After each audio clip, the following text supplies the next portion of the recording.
Microwavable bread that I made. Keto bread siya actually.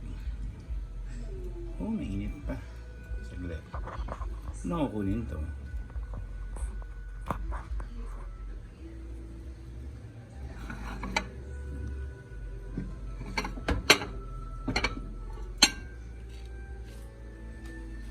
My bread, my keto bread, made of almond flour and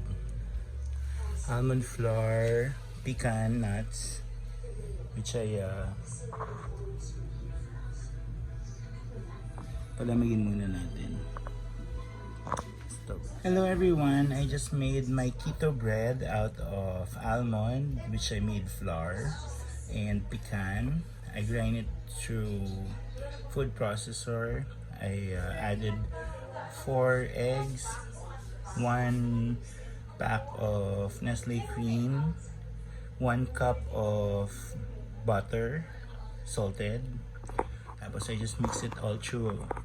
Tapos then I bake it through a microwave for about 15 minutes. So 7 minutes muna tapos 8 minutes. Tapos tinusok ko yung gitna para yung water yung mga moist sa loob matanggal pa. So yan, there you have it.